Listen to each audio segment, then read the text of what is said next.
What's the easiest choice you can make? Window instead of middle seat? Picking a vendor who sends a great gift basket? Outsourcing business tasks you hate? What about selling with Shopify? Whether you're selling a little or a lot, Shopify helps you do your thing, however you cha-ching. Shopify is the global commerce platform that helps you sell at every stage of your business. From the launch your online shop stage to the first real-life store stage, all the way to the did we just hit a million orders stage. Shopify's there to help you grow. Whether you're selling scented soap or offering outdoor outfits, Shopify helps you sell. Wherever and whatever you're selling, Shopify's got you covered. Sign up for a $1 per month trial period at shopify.com/try. Go to shopify.com/try now to grow your business, no matter what stage you're in. Shopify.com/try. O'Reilly. You've got questions? O'Reilly Auto Parts has answers. Need a pro you can trust? We've got that too. No matter what you need, our professional parts people have the training and expertise to help you do things right. Deep automotive knowledge, just one part that makes O'Reilly stand apart. The professional parts people. O'Reilly Auto Parts. No music, no intro. We're excited about this one, guys. We've been wanting to get our next guest on the pod for a while. You may know him from NFL.com. He's on the super acclaimed Around the NFL podcast. We don't know how much he actually enjoys football, which makes him a better guest to be on this show. The one and only Marc Sessler. How you doing, Marc? Good to have you on, man. I'm doing good. Thanks for having me on. I do enjoy football, but a little harder for a Saints fan of recent days to understand. But as a Browns fan, you have to it's been sort of a 20-year long car wreck. You have to turn your eyes away at points and just take stock of where you are in life, often not in a good place. So football is not always the escape that it could be for some. It sometimes just takes me right into the darkness. So let's get right into it, right? So what's worse?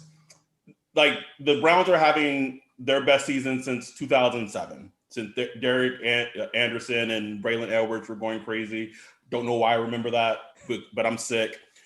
So obviously they've had their darkness, and then you've had the Saints playoff catastrophes of the 49ers game, the divisional round in 2011 season, Minnesota Miracle, the no call in NFC Championship game. Like, which one is worse? Like, what pain is worse? It's a great question, because I think it digs into the old Bill Simmons levels of losing dialogue. And when I became a Browns fan, and I'm old, so this was in 1986. It was months before, and I grew up on the East Coast. I had a friend move from Cleveland. He was like, ditch the Giants. And I was sort of a Cowboys Giants fan, which made no sense. He's like, enough with those teams, become a Browns fan.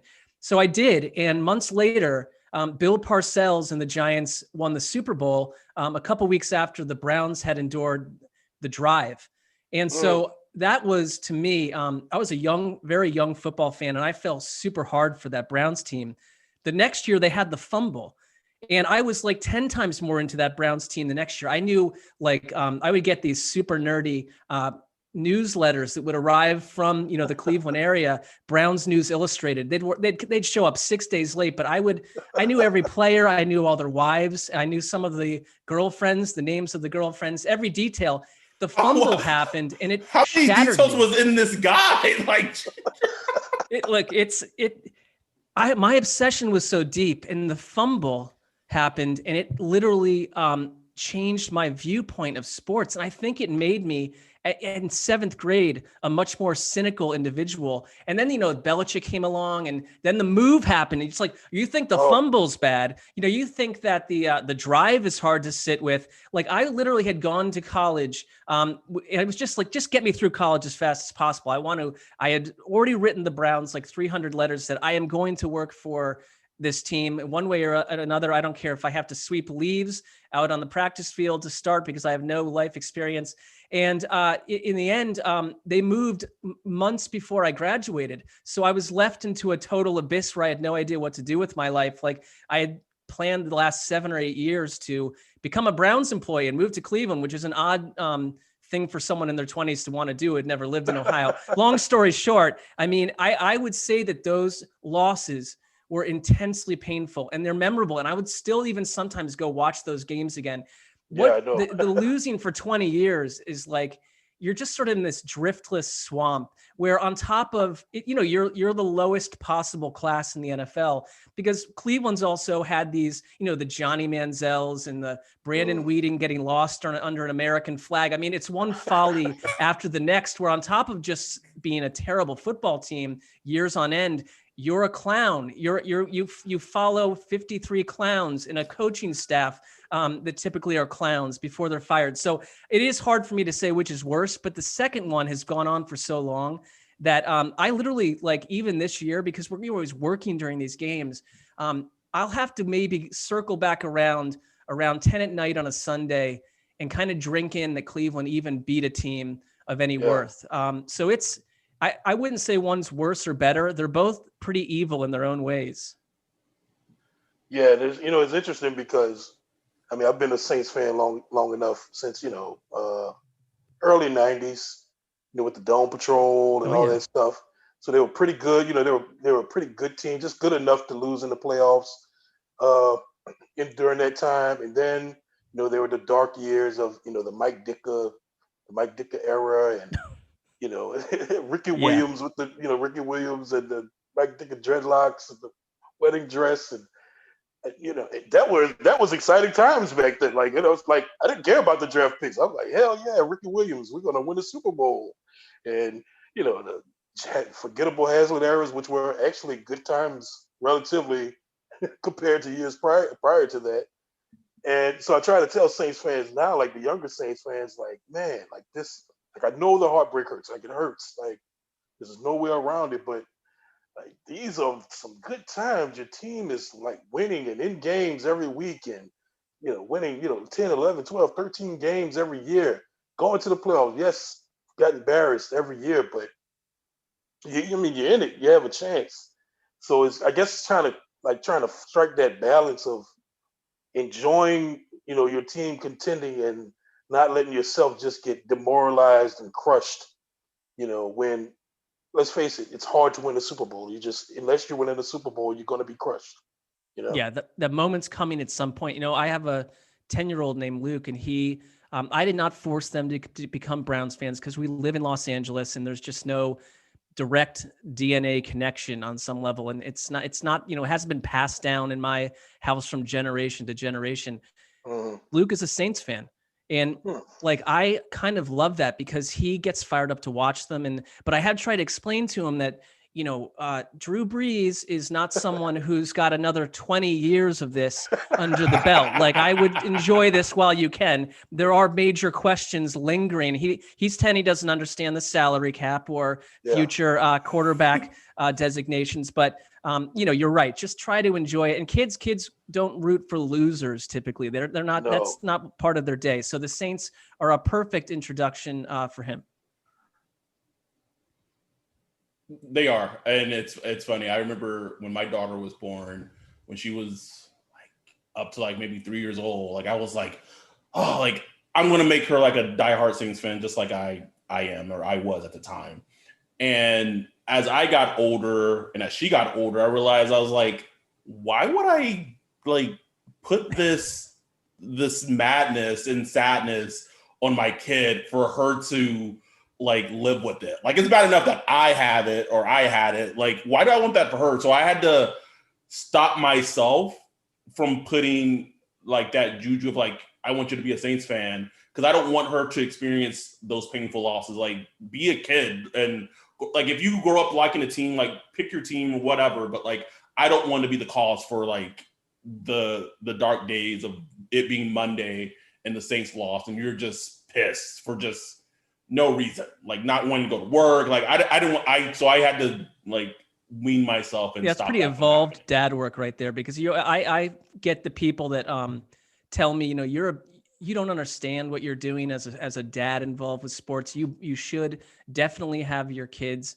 root for your team, but for the same reasons you're saying, it's like they've got enough to deal with right here during Corona time. I have no idea what the long-term projections or fallout from this will be for them psychologically. You think I'm going to force them to become Browns fans on top of this? Like, I'm going to lay off on that mission for a bit. Thank you. I'm like, it's to the point where, like, I'm a social worker. Like, I'm calling like DCFS and CPS on other parents that are doing that for their kids. Like, stop that. It's abuse. Don't do it. It's emotional abuse. So Ryan and I are, and I hope Ryan uses the picture when he posts the audio.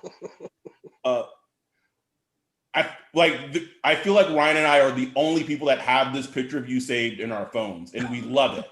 We made it a goal of ours to make you become a meme, and it didn't happen, but it may happen tonight and tomorrow. When you're at the draft and they drafted Johnny Manziel, and that picture of you with your hands cusp, and you're just you're in heaven, you're elated, and that picture, it's not, but it's hilarious, but the story it tells is that of every fucking diehard fan of their team, of like, this is it, like, this is the fucking hope, like our fortunes are gonna fucking change. And just like, it's a wonderful picture. It's a hilarious picture. And I think it so accurately paints sports and how crazy fucking sports are, that just that moment is just like, it's like dopamine, it's just an injection in your system where it's like, you just, for that little moment, you just feel this happiness. And I don't know, it's priceless. It's kind of messed up, but it's also like great at the same time. It's just so weird though. That night, a few little items from that night, because was that the Justin Gilbert draft too, or am I tripping? Yeah. Let's see.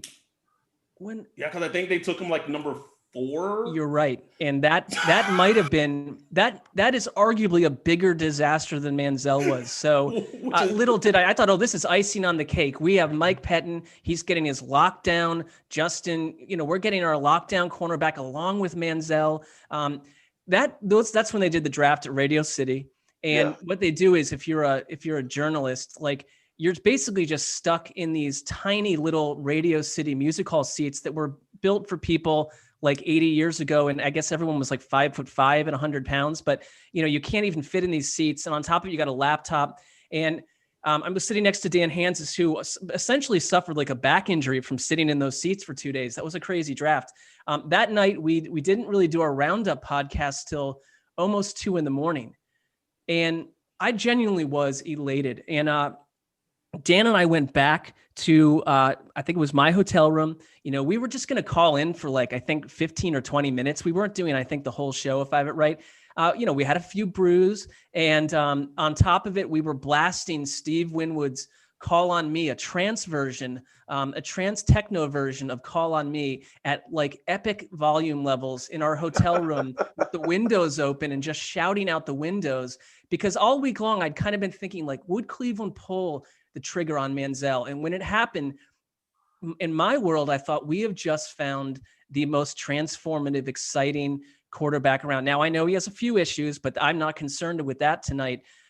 It obviously ended horribly, but that video, I believe, was taken by Dave Damashek, notorious Steelers fan, who was saying, if you listen to it, I think he's saying, how do you feel? How do you feel? And it's like, I'm thinking, this might actually get us over the Steelers hump. Now, how does Damashek feel, knowing that just sunk us deeper into a hideous hole? But I that was like a night when I think I still had incredible hope, and it couldn't have turned out to be a bigger disaster. So if that's a meme, I hope it's also a warning sign to people that, I'm fine with it being a meme, as long as, if you're a social worker, I love that.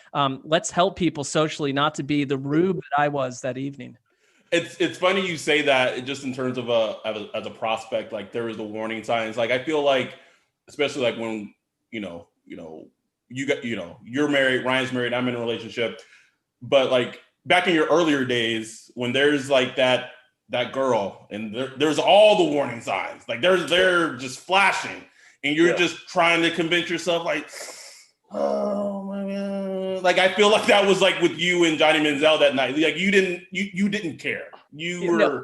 And I think it was like a couple days later. And people there were right away. I had people saying, "Watch out!" And I started to do it was April. Not a lot going on. I started to go into like deep research mode at night about Manziel and read articles, and I started to become a little concerned. And then I think the Patriots scouting report on Manziel came out, and it basically. It felt like, like a police bulletin. And so I was like, well, maybe the Patriots are wrong. Cause like, I'm sure they could be wrong about something sometime. And remember the next day of that draft on round 2, as I was like rolling into Radio City thinking I was suddenly, ahead of the curve. Josh Gordon was suspended like minutes into round 2. Oh, and yeah. There was this sort of dark energy that started to enter the entire Browns zeitgeist at that moment. And it never really improved because the season hinged on, they had Kyle Shanahan at that point too. I mean, things were looking good. My God. And he turned Brian Hoyer into really the best version of Brian Hoyer until late in the year when that got fixed. Teams realized we can destroy Brian Hoyer. Alex Mack, the center, went out. The line fell apart. And Manziel was put in, I believe it was against the Bengals first and then the Panthers. And he just looked non-functional. And you started to realize he's not prepared. He's not studied the playbook.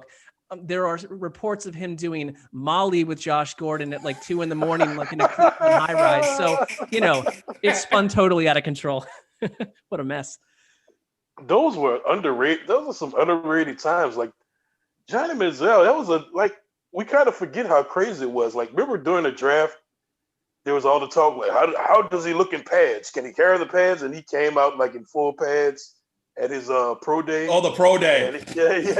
He had full pads on and a helmet. Drake playing on the speakers. I think George H.W. Bush was there in his wheelchair. It's like, what is going on? Oh, that's right. I forgot about all that. This is nuts, man. But that's part of why we love just the NFL, because it's really like a crazy reality TV show, which is like, I mean, both me and Adam, our favorite show is obviously around the NFL podcast. How did that come about? Because, all you guys are from different parts of the world. You kind of all seem to have gotten into this job just from different, Greg Rotoworld and Chris Wessling, and I don't know, Dan was writing for a newspaper somewhere. I don't know. How did your path lead to doing that podcast? Well, so I had grown up in the 80s and early 90s. That's when I went to high school, and I really wanted to be a sportscaster. But back then, I mean, it's so different. Your only pathway was really to become like one of 20 people doing that.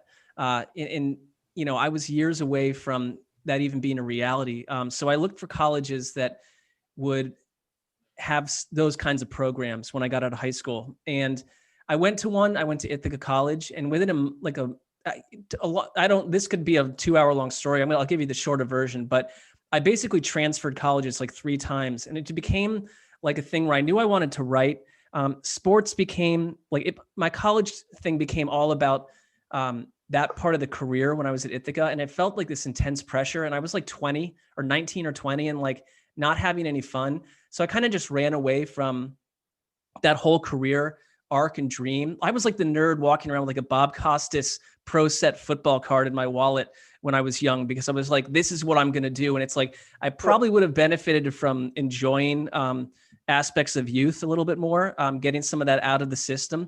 I floated across the country wanting to be a writer, but I didn't even know what that meant. And it was, highly pretentious. I wasn't actually writing. I just wanted to tell people that's what I wanted to do. I mean, that's like a classic failure plan right there. Temp job after temp job. I finally just got to Los Angeles in 2005. Hideous jobs, terrible, like carved out Death Stars in downtown LA, just awful offices.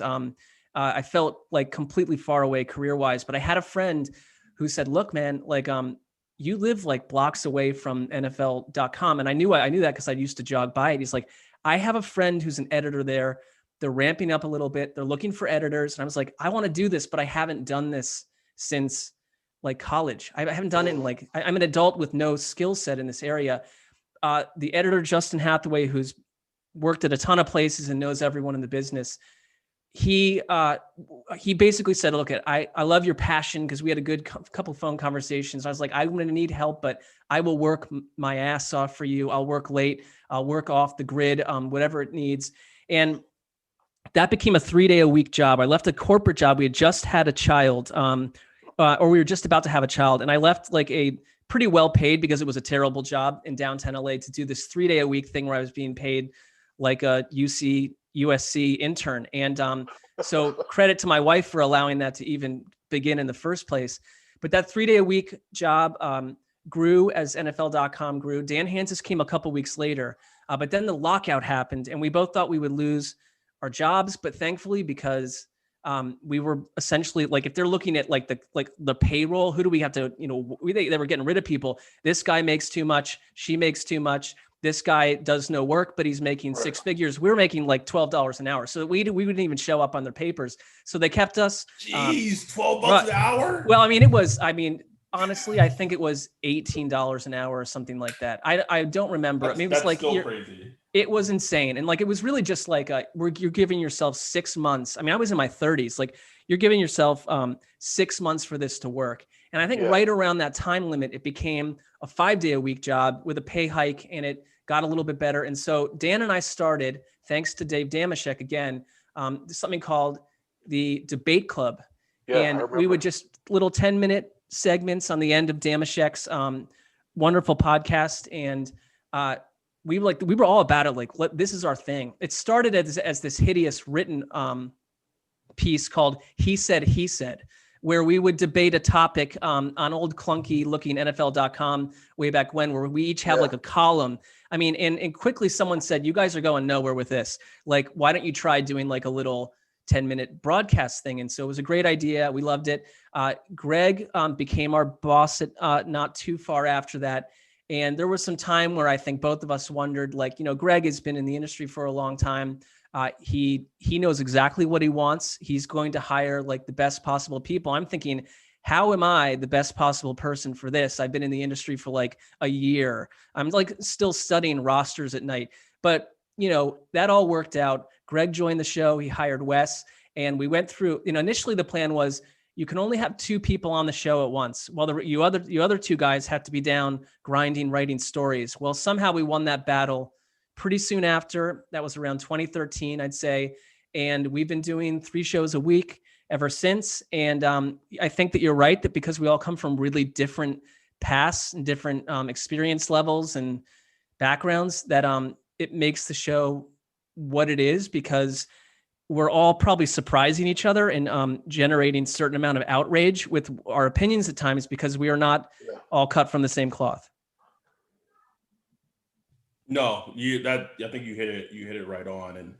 And honestly, like, I know there's been so many times that, Ryan and I will have listened to an episode, and I'll like, especially like when you guys were recording in the office, but when they're just grinding your gears, and like you just start fuming. Like, I don't know why, but and I know that like you're so annoyed, but it's so comedic. Like, it's literally sometimes like the best part of the shows, and it's just hilarious. And I know, like, in the moment you're just ready to just strangle. It's real. Someone. It's like I don't.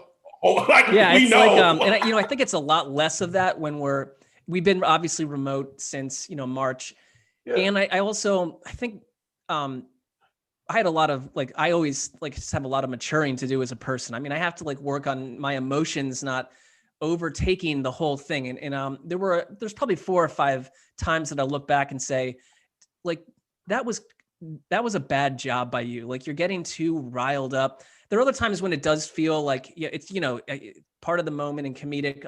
But there's a fine line there. And I think especially during the Corona time business, trying to just understand that even if people seem like they're doing like a lot better than you, that might not be the case. But not, but frankly, like when we were all in the same room, and it's usually that one thing that would come after like being in the office for 8 or 9 hours. Yeah. And I'd be like, man, I need to go take like a 2-mile walk by myself. But it's like still 3 more hours of like everyone talking, and like we're here until 10 at night. And it's like a dream job. But at the same time, no matter what your job is, like I would just start to lose my resources, and so, it's really, I would never try to manufacture that business because I don't think that you'd have to be an actor to do that. And it's more just like, I'm genuinely annoyed at times, and probably most annoyed at myself because I'll get in a minute into one of these freakouts and realize, more people than you realize are listening to this, and you seem like a complete ass. And so maybe simmer down a bit. But I don't have a resource to do that at times. I always loved it because it always came off kind of like the movie The Office, where like these guys really are just like regular people that work in the office in the cubicles. Yes, they write for the NFL, but it's not as glamorous as it sounds. And you guys are just regular people that just talking about football. And I think it always just came across. It came across well, obviously, because the podcast is so successful and genuine. It comes across very genuine. Yeah, I think like that. We've never ever talked about how long it would go on for. I think that from just a societal angle, like the 58-year-old version of the four of us probably would, like, the Q rating would dip pretty low at that point. But it's as long as it stays real, and I think that we've been through real stuff. Off the field, or we're never on a field. So like, I guess, outside of work, but we are friends. I think that it's, we didn't all start with kids, or in Wes's case, even married. But so life has changed. Crazy. And, it's like with you guys, like, I don't think Dan had kids when y'all started, right? No. I did. And I had kids earlier than those guys. Greg came right in the middle of that too. Then Dan did. I mean, Dan got married after I met him, and his wife's awesome. But we weren't close enough for me to be invited to that wedding. So I don't know. It's not like kind of like a Mike and the Mad Dog scenario where I wasn't invited to Dan's wedding. I don't think about that. Like he's been a wonderful friend. I would like to think I'd be invited if he got married again, although I'm not suggesting that should happen. I just let it be known that. And I don't know about Ryan. Like, Dan's been blocked for like almost like 2 years on Twitter by me. Like, so I didn't know that. Listen, there's only so much snooty opinions of Star Wars and MCU movies and superhero movies that I can take, where it's just like, you know what, I don't like the bit at first was like whatever, like kind of amusing, but like he just really just chose to like lean into it, and I'm like, I don't have time for you, bro. I think that was to annoy me, but it sounds like he annoyed you. It was 100% to annoy you, without question. But like, I was like, this is done. No offense to your friend that didn't invite you to his wedding. No. Adam, like, there are people that will be on our podcast that Adam has blocked. So that has not happened yet. Yeah. I think you have to go with your feelings. And if someone, once they were enjoyable to be around and they just become too annoying, that button is there for a reason. So, out of your life. I mean, right? I learned from Patrick. Patrick is the most notorious blocker that I know, but I just try to take my lead. Patrick is next level. Yeah. Yes, he is. I'm almost to 1,300 people now. I'll tell you, Wes is up there. Wes is a master blocker himself, to the point where even 2 hours ago, I had someone DM me and say, hey, I want to send Wes well wishes, but he blocked me and I don't know why. And I just stopped interceding on those matters because, Wes doesn't need that. But the requests are too many. That's the issue. Ryan also will get like a DM or something of like, hey, why does the host of your podcast have me blocked? I'm like, well, you must have said something. So while asking me to come on the show next week, why are both of those things happening? And it's you brought up Wes, and obviously, you know, the best well wishes to Wes and hope he recovers. But like Wes has also been blocked for like 6 years too. Like He'd respect it. So speaking of, you know, we brought up Star Wars. Something that we did want to talk to you a bit is like we are all huge fan of Star Wars. And obviously you grew up on it. I didn't grow up on it. I got into it later as a teen, and it's just crazy that now like my daughter is super into Star Wars just like I am. So I'm gonna pose you with this first question because I know what me and Ryan think. What were your thoughts on the Disney sequel trilogy, 3 movies that they did?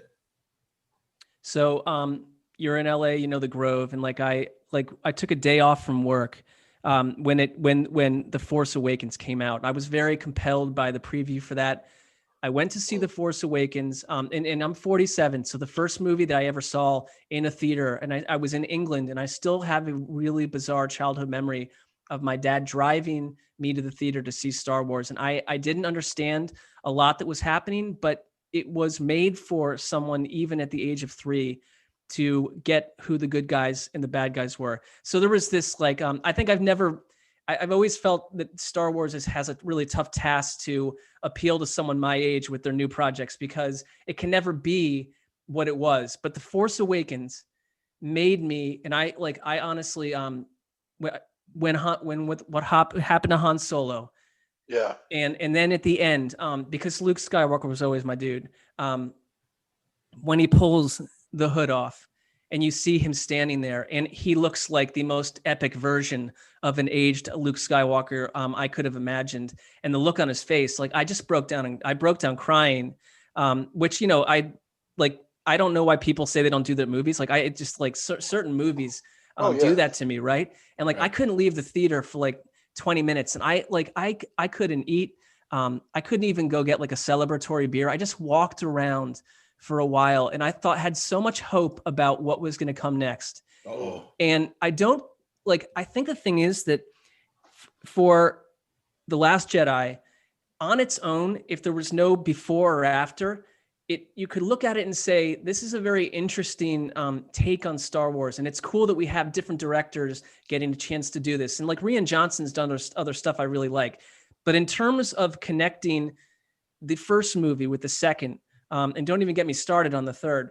Get started. I will. Like, I can't believe, first of all, I think the biggest offense, the coolest character, the new character to me was Finn.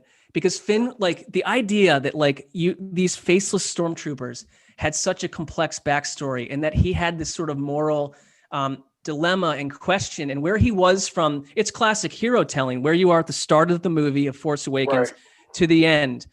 We had the great new Star Wars character, because I love Rey and Daisy Ridley, but like she sort of arrived super powerful. And I think that the sin of Rey was that she never really, like Luke becoming Luke Skywalker and Han becoming Han, right? Like Rey did not develop as a character. And no. Right. And so the second one, I think it created a lot of negativity. I went and saw that after a terrible Colts Broncos Thursday night game back in whatever year Last Jedi came out, and I was in a funk, and the movie never brought me out of it. And I think I've never just really reconciled with The Last Jedi on that front. And then the third one, I was just watching the third one the other night, and I'll tell you why, because it was like, I have no memories of it. I remember going to the theater and thinking like, oh, there were these moments that made me feel good. And like, I thought that, you know, J.J. Abrams was put into a terrible position on what to do with the third one. I've always I would love to write a Star Wars movie, but like not that one. And the first act felt like an intense acid trip. There were so many things happening. And by the end, like, I just thought this movie and this whole sequel trilogy has completely lost itself.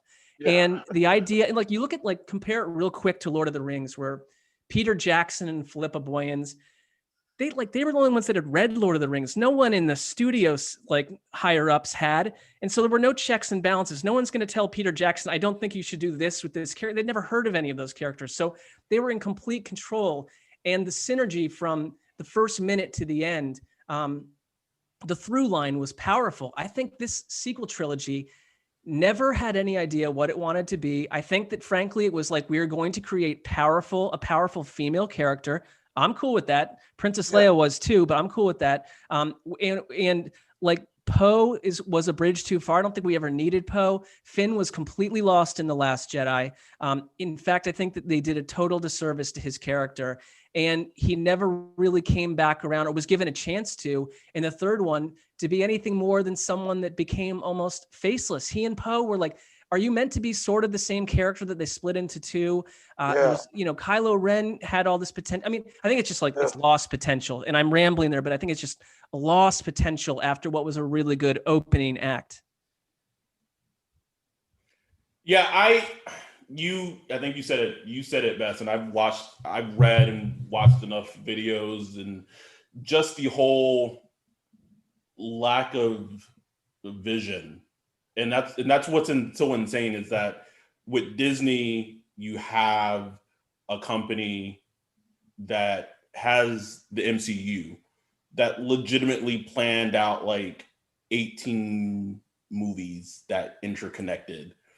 And with Star Wars and the sequel trilogy, you had Kathleen Kennedy, but like there was no consistent plan from, episode 7, then completely changed to 8, and then and then in 9 they're retconning everything that happened. Like that is just, it was just jumbled, and it's like you're under the same umbrella. Like, and now you're gonna get Kevin Feige to help. Like, I don't. I guess, and it also felt like there was no one that really cared about Star Wars. Like really cared. There like it is. As fans do. Well, the only person that cared was Mark Hamill, because throughout the entire filming of The Last Jedi, he was burying Rian Johnson at every turn. Every turn. It's like, what are you doing?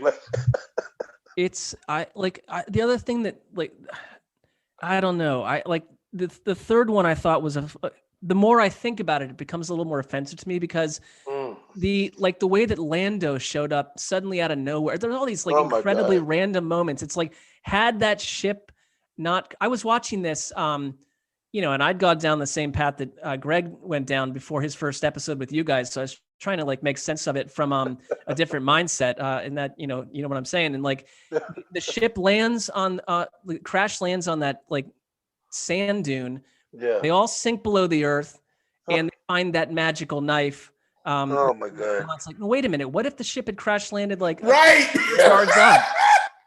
What's happening here? This is way too easy. It's like you're breaking every screenwriting rule, and then Lando just appears out of nowhere. Out of nowhere. Hold on here, people. I mean, the moment that did it. Well, it was a couple moments, but there was the whole Chewie's quote unquote death, and it's like emotional moment, because it's like, okay, this is Chewie, right? But then it's like, oh, he's not dead. JK, just joking. And then there was that, the whole knife thing, and they were on that planet where part of the Death Star crashed somehow. I don't know, but part of the Death Star crashed. Even though we saw it completely was in. Yeah, but she has to find they're looking for something else. I forgot what they were looking for. So she holds up So she holds up the knife, and from the perspective you're looking at it, it matches up with an area of the Death Star. So obviously that's where the Wayfinder is. It's like, what is going on here? Yeah, I know. What video game Laura Croft bullshit is this? Exactly. It broke every possible. But I mean, the thing is, I went back and watched just, and we've all seen this 1,000 times. Empire Strikes Back is not a complex story. It's a very basic story. Luke's doing his thing with Yoda. He's destined to meet Darth Vader. Han and Leia get caught inside of an asteroid that's actually like a worm. And then they move on to Cloud City, and they all get together. And it's like, wait a minute, this all makes sense. I could see how everyone went from A to B to C. I could not. I mean, the episode 9 just felt like a you pour like 200 jigsaw piece puzzles on the table and like, let's hope they fit together, and they didn't. And I will say that the sequels did make a lot of people appreciate the prequels. Oh my goodness, a little more better. Oh my goodness. Because I mean, that's a big cost though. I agree with you. I mean, but we were put through a lot to gain that appreciation of the prequels. we were, but like in retrospect, although like I still have nothing good to say about episode 2. Like I don't. Awful movie. But there are like a lot of people hate on episode 3 for whatever reason. Like episode 3 is good, and I will die on that hill. The lightsaber duel between Anakin and Obi-Wan, like the Order 66, like the speech that Obi-Wan gives to Anakin after he fucking like. I will die on the episode 3 is a damn good Star Wars movie hill. I don't care what anyone says. I think it's gained a lot of steam. The third act of that, especially, I think is pretty powerful. Yes. It really is, and for me, I just wish they had not. I wish they had started with an adult Anakin. It was at least you could say that was George Lucas's vision from start to finish. Like it or not, the episodes 100%. Connected, right? I mean, so if you don't like George Lucas, you don't like George Lucas. I always kind of wished for more for Ewan McGregor, who's one of my favorite. I mean, I went and saw Train Spotting when it came out because there were whispers that Ewan, someone in the movie, was going to be Obi-Wan Kenobi. Now, I don't know if you know the actor Ewan Bremer, but he is also in Train Spotting, and he's like an extremely nerdy, rather manic individual. I was thinking, that can't be Obi-Wan Kenobi. But then suddenly Ewan McGregor, a young Ewan McGregor, in the film, he's addicted to heroin, but he's got a crew cut and looks very young. I was like, I can see it. Yes, he is Obi-Wan. So I'm so glad they're making that series, and that in general, they're saying we don't need to pack all of these expectations into these 2-hour movies. That the episodic way to go is the way to go. I have kids, they don't want to wait 3 years for a movie to come out. They don't care. They can go do something else more entertaining 5 minutes from now. So I know how I feel. I know how Ryan feels. And I don't know if you watch, I would assume you watch, but if you do, what are your thoughts on The Mandalorian? So I have to re-up with Disney to get to watch the most recent 2 episodes. I think it's amazing. The first season, it's in really good hands. Obviously, I think that it's this perfect mix of like whether you care about this universe or not. Yeah. The drama's pretty good. I think that there's a looseness to it in a good way, where we can go in a weird place for an episode. Not everything needs to connect together. It has that sort of aura of a Western, and yet there are these lingering huge questions in the air over like why, if there is a Yoda species baby, and then you have half our country that thinks that it is Yoda as a baby 5 years after Return of the Jedi, Yoda's died. So it's get him out my face. Get him out my face. Exactly. Like that. Like even 2 minutes of constructive thought would remove that option from the mind. But the idea that there's got to be, we've always heard that the galaxy is a rumor mill. I mean, some of the crawls even talk about, whispers of this and that happening. That where is Luke Skywalker? Where is Princess Leia? Where is Han Solo and Lando? When word comes that another Yoda species is being carted around by a Mandalorian of all things, I just wonder if we are going to get some CGI'd cameos at some point by someone, because there are, in canon, Luke and Lando spent years searching the galaxy for Jedi artifacts. So they're not, Luke is not off on his little island yet. Oh, I would love if they brought in Mark Hamill, and I bet he'd do it too.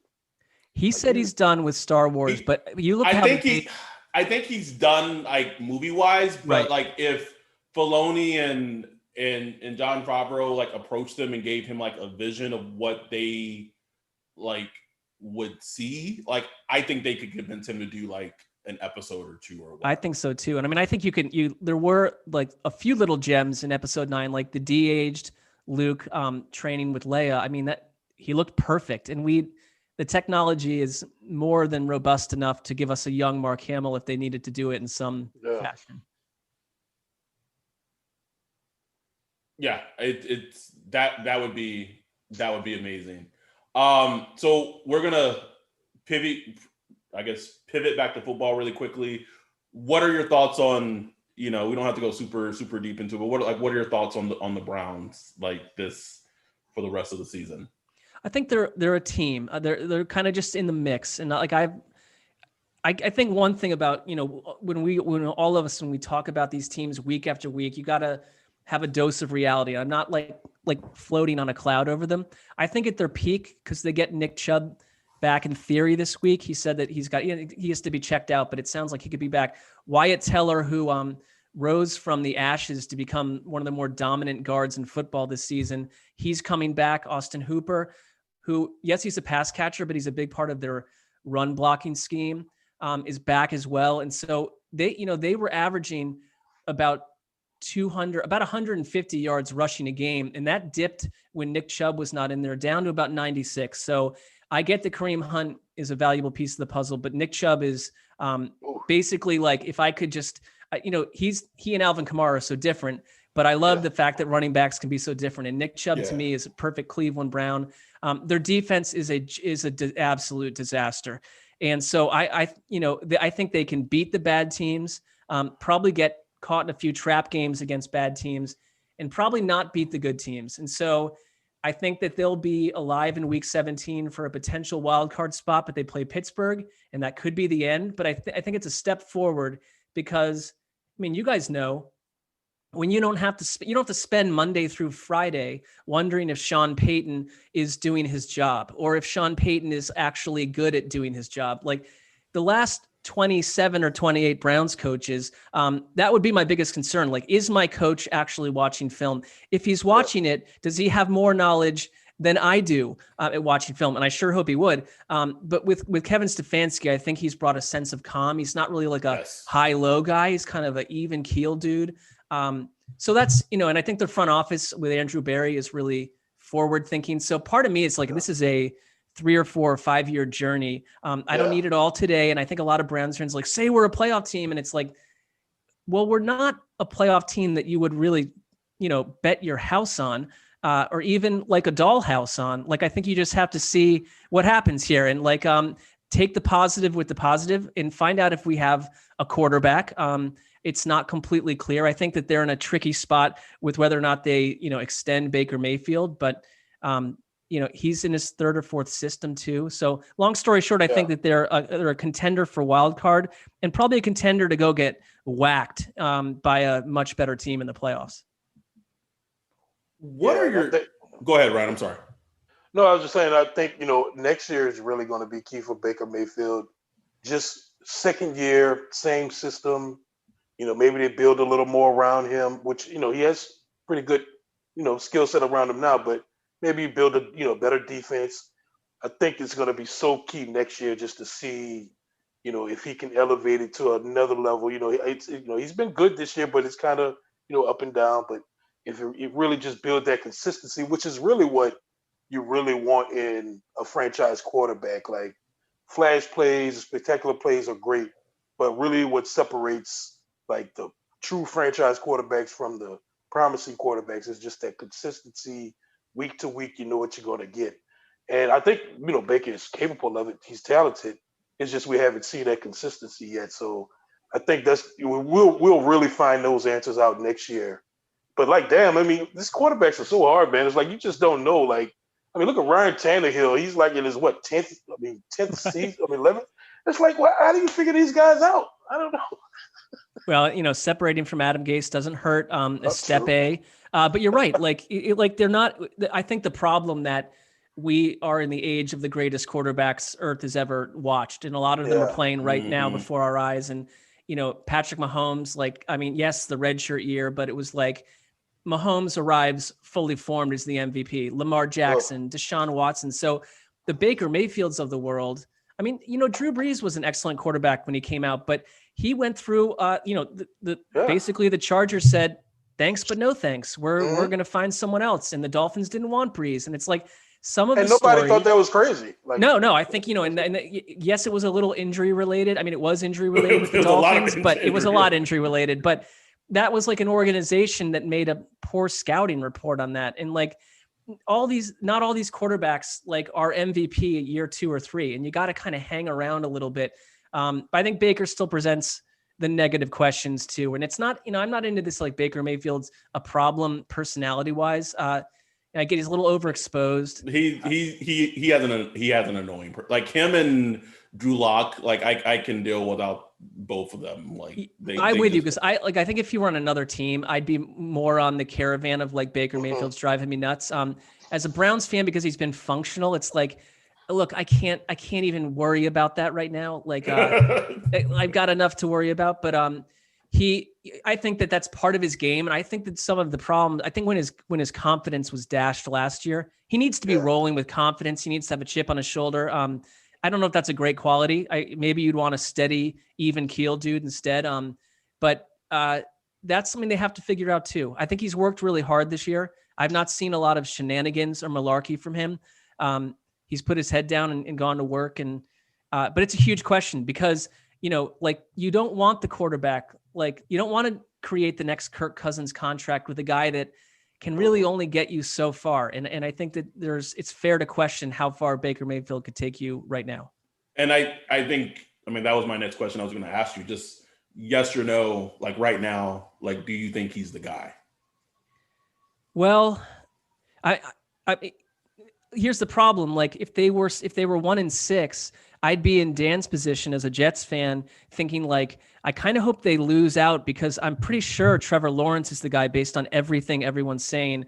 And maybe, in life, when you can kind of like, upsell a little bit, you want to do it. But I'm not down on Baker Mayfield. It's just that like when you're with a young quarterback who's not like Patrick Mahomes, it's fair to have a wandering eye. And like, is the team smart enough to have a wandering eye if they assess that he's not? And I think it's just you're in a real tricky situation with these quarterbacks that are still going to be under contract for another season. If all that bubbles up but am I like, do I think he's the guy? I just say totally incomplete grade because I've seen too much down with the up. So I know when I watch Justin Herbert, I'm like, whoa. I don't feel that way when I watch Baker. There's no question with right. or Joe Burrow, like you just see it. Yeah. Right. Like, am I comfortable with Baker Mayfield, as long as Big Ben stays Big Ben? Am I comfortable with, my team having the 4th best quarterback in the division? In general, you would typically say no to that. I mean, it's a really good division for quarterbacks, but I'd have a hard time arguing that he's better than anyone else in that division. I need listening to your podcast over the years, there's a kind of a bit where you guys, they kind of make fun of you hanging out with Sean Payton in some bar somewhere. Oh yeah. Like, what's the story with that? Like, dude, Sean Payton story. He doesn't listen, I don't think. He doesn't listen, but his son has followed us. Connor Payton has followed our Twitter account. So his daughter worked at NFL.com for a while too. Yeah. She was great. And like, I don't know her very well, but like, what little I got to know of her, she was awesome.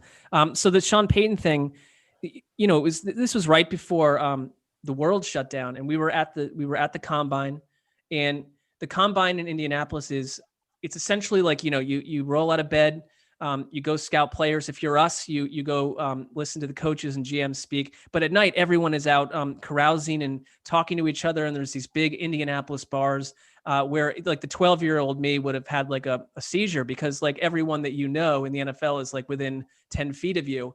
And drinking heavily, I'd say most everyone there too. From what I gather, Sean Payton likes to have a drink occasionally. And like, this was a night where we were just like smashed in a bunch of people. And Sean Payton was trying to kind of cut down this thin corridor. And I saw him and I just said, like, move aside. Let's let the man through. And I put my hand on Sean Payton. Now, he doesn't know me at all. So he's like, as long as this guy gets his hand off my shoulder pretty soon, we'll be fine. But I kind of like ushered him through. And I do that. Like I did it for like the pleasure of Dan Hansis, who I was hanging out with. It was like the last night we all hung out, honestly, before Corona. But because then, think about, because that was in February, and then in March the whole entire world shuts down, which is absolutely nuts. Weeks later, Sean Payton got Corona, and I'm thinking like, not only did I was within like face to face with him, touching him, and then as I was leaving, because this was late at night, there were a bunch of girls sitting at a table, and Dan and I were leaving,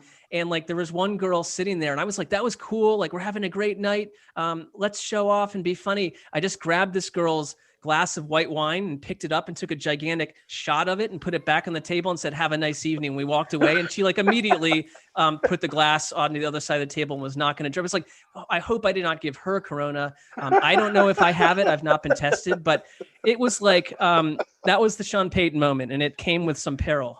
Yeah. Weird times. Oh my God. Yeah, we're not gonna top that the rest of the episode. So we'll probably end on that note. I just think it's absolutely insane if you just think about just where things are, like, because the combine's always in February, and what, 3-4 weeks later, like everyone's on lockdown. Like that just tells you how insane this year has been, just truly in totality. You're a wild man, Mark. We love it. One more thing before we go. And I don't know if you can really talk.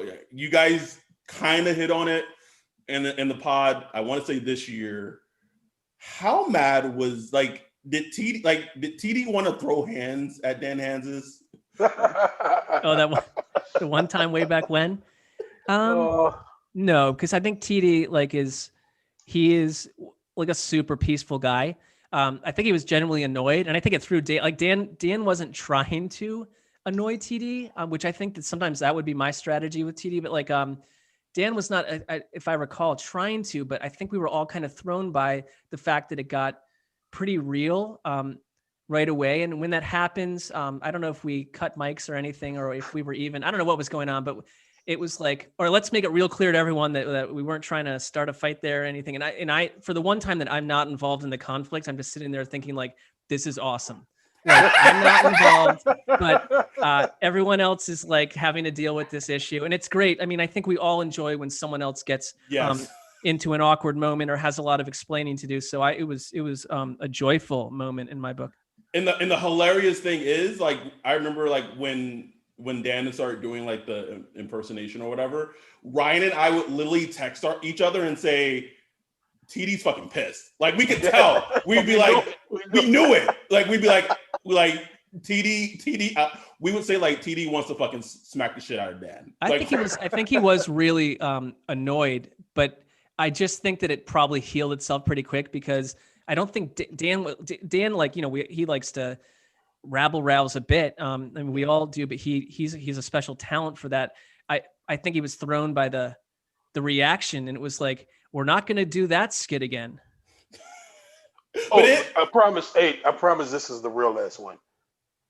Sure. Were you guys really scared about that whole Erica thing? That was really scary listening to that. That was with the person that walked in her room in her house. Yeah, because that was freaky, man. I think in the moment we took some shots from people saying like you guys weren't taking it seriously or not, but I think we didn't realize what it was. Right. I didn't right away. It was like, oh, a man's moving into an apartment. He has a frozen pizza and wants a knife. But then the more like the picture came into view, and you know, you're a girl, she's home alone. Yeah. Like, it was really serious, and I think that was really stressful for her. And so, did people really say that? You guys didn't take it seriously? Like what? Well, I don't think people were like, it wasn't like an official accusation, but I perused the subreddit because I don't, but I perused it like after that whole thing happened because I wanted to see like the video or whatever. Sure. And there are people on the subreddit like, oh, you guys are showing your sexist ways, like you guys weren't. I'm like in the moment, like they did, like no one fucking knew like what the situation is. We didn't know. Can we calm down just a little bit? Like, yeah, but yeah, we didn't know. Well, yeah, you're exactly right. And the weirdest thing was that, because we were all on like our video Zoom scenario, like the guy walked behind her and was in view, and there was a screen capture, I think, on the Reddit board or somewhere else. So it got real. And like the good thing was like, she has some amazing friends that work at NFL too, that like Eddie Spaghetti, who works on a couple podcasts, came right over, and he's a big dude. And like, I think that helped, and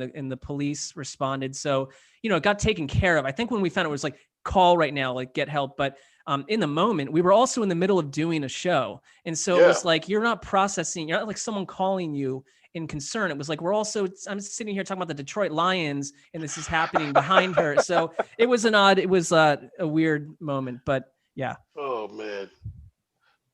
Doing a great show. You guys do a great show. I'll say that. Man, this has been fun, Mark. Yeah, it is. I agree.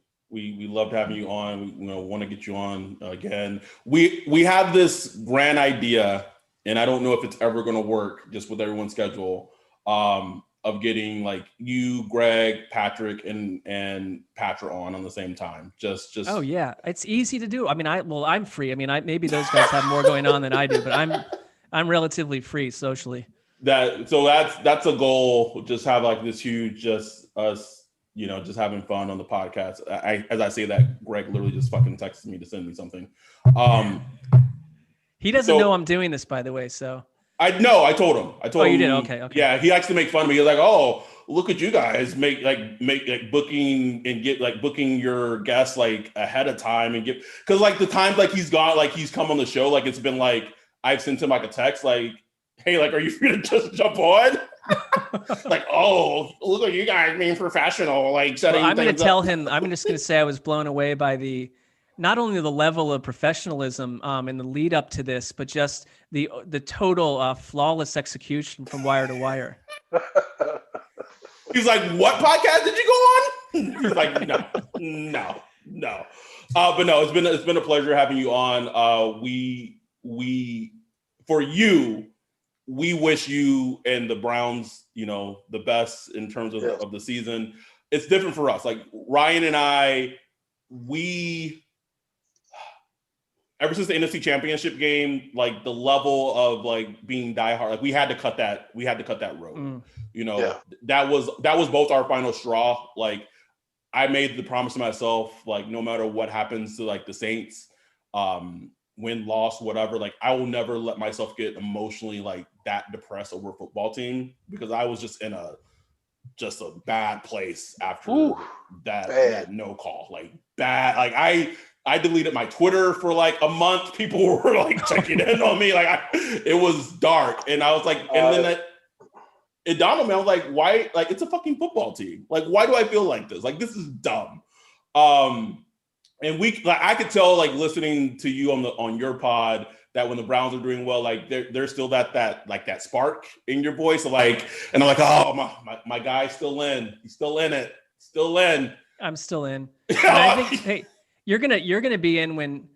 Here's what I kind of see happening. Like when Trey Hendrickson has 3 sacks in the NFC title game and leaves Tom Brady like a mangled mess on the carpet, like you're going to be all the way back in at that point. Listen, Ryan and I have said, if they make it to the Super Bowl, that's it. That's it. I'm jumping back in. We got to. You have to. Well, you guys are running. You're running a Saints podcast. To be emotionally involved to some degree would make some sense. But I understand. But I understand. We got to get you back on. Good luck to the Browns. And thank you again for coming and making the time just to get on and just chat with us. It's been great. If you're a fan of Mark, you can follow him on Twitter at Marc Sessler. That's MARC. And then check out his work, his content on NFL.com. He did a amazing long form in regards to the Browns that, like 2 years ago, I want to say, give or take, if my memory's correct. Yeah, it was the stuff I'm doing weekly, I wouldn't bother with that so much if you have a busy schedule, but that one I put some heart into. No, that was great. I read that. It was awesome. Yeah. So follow Mark on Twitter. You can follow him on Twitter. Read the long form. Mark, we appreciate it, man. We really enjoyed it. Thank you. I loved it, and I would rush to do it again. And I insist on returning at some point. I must appear as many times as Patra and Greg. Let's at least make that happen. So right now, Greg's been on twice, and Patrick's been on twice, and Patrick's been on twice. So Well, I have some work to do. But but I can't invite myself, so that would require it would have to be some teamwork. So. Oh, okay. For real, last question. I know you have those crazy eating habits. Not crazy, sorry, that sounds bad. But I know you have your particular eating habits. So when you guys went to Puesto in Irvine, what did you get? Puesto in Irvine, where was that? I don't even remember where. I don't even jog my memory where that was. So I told Greg about it, and it was when I want to say the Rams was doing training camp in Irvine or something like that. Oh, I know what you mean. This is not going to help my case at all. Oh God! But I was literally doing like a kind of a preseason lose like some pounds, please, before the games get going. And I was honestly on a juice fast and went to that restaurant with like 9 or 10 NFL Network people. And what people were eating looked amazing. But I had ordered like orange juice. And so I don't know if like, it almost feels like you were given information about that because I know. I wasn't. I should go back there though, because that place looked awesome. And like that was when I was sort of questioning most of my decisions, like they're eating like this luxurious like chips and guacamole and these amazing, it's like, come on, what am I doing here? So that was, just a bit of an embarrassment on my part. Not the last. Best tacos in the world. They have the most amazing filet mignon tacos, even though I know you don't eat meat, but you have to go back, and they would have tons of stuff that you would devour as well. But wow, okay. When we get back to restaurants, I might just start eating meat at this point. It's like if we're going to be allowed back into society, all bets are off. So. You just want to be at a restaurant just fucking eating. I'll eat anything at this point. So. All right, we're gonna get out of here. Thanks again for coming on, Mark. And then Ryan and I we have another pod tomorrow, and then we're gonna have the preview pod. But we have plenty of content coming. So with that, we're out. All right, thanks, guys. O'Reilly. Check engine light on? Take the guesswork out of your check engine light with O'Reilly Veriscan. It's free and provides a report with solutions based on over 650 million vehicle scans verified by ASE certified master technicians. And if you need help, we can recommend a shop for you. Ask for O'Reilly Veriscan today. O'Reilly.